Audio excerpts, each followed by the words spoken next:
Vincent Malloy is 7 years old. He's always polite and does what he's told. For a boy his age, he's considerate and nice. But he wants to be just like Vincent Price.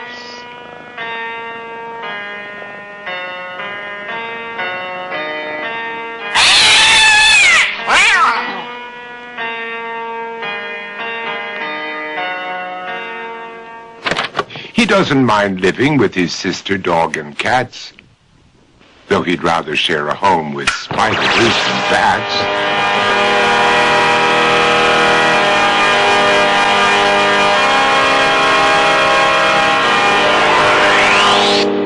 There he could reflect on the horrors he's invented and wander dark hallways alone and tormented.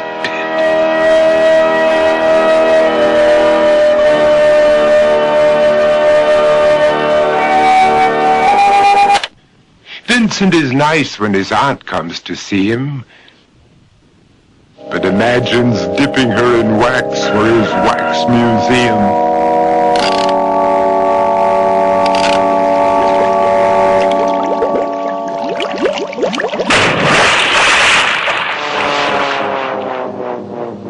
He likes to experiment on his dog, Abercrombie, in the hopes of creating a horrible zombie.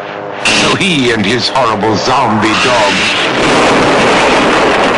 could go searching for victims in the London fog. His thoughts, though, aren't only of ghoulish crime. He likes to paint and read to pass some of the time. While other kids read books like Go, Jane, Go, Vincent's favorite author is Edgar Allan Poe. One night, while reading a gruesome tale, he read a passage that made him turn pale. Such horrible news he could not survive, for his beautiful wife had been buried alive.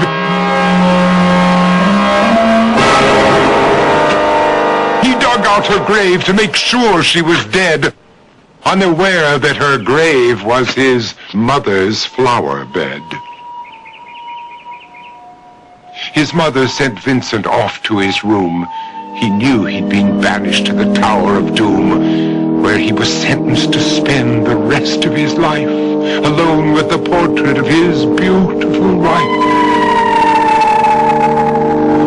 While alone and insane, encased in his tomb, Vincent's mother burst suddenly into the room. She said, "If you want to, you can go out and play. It's sunny outside and a beautiful day."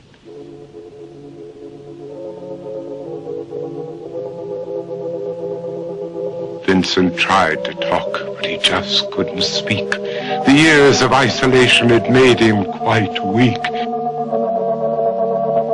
So he took out some paper and scrawled with a pen, "I am possessed by this house and can never leave it again." His mother said, "You're not possessed and you're not almost dead. These games that you play are all in your head. You're not Vincent Price, you're Vincent Malloy. You're not tormented or insane, you're just a young boy. You're 7 years old and you are my son. I want you to get outside and have some real fun." Her anger now spent, she walked out through the hall.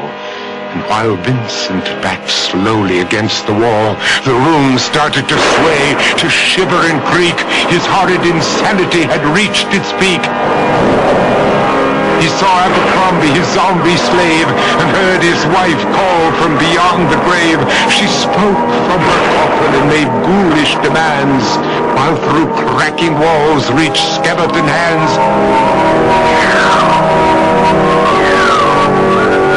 Every horror in his life that had crept through his dreams swept his mad laughter to terrified screams. To escape the madness, he reached for the door, but fell limp and lifeless down on the floor.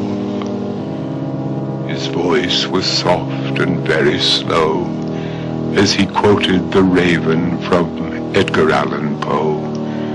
And my soul from out that shadow that lies floating on the floor shall be lifted nevermore.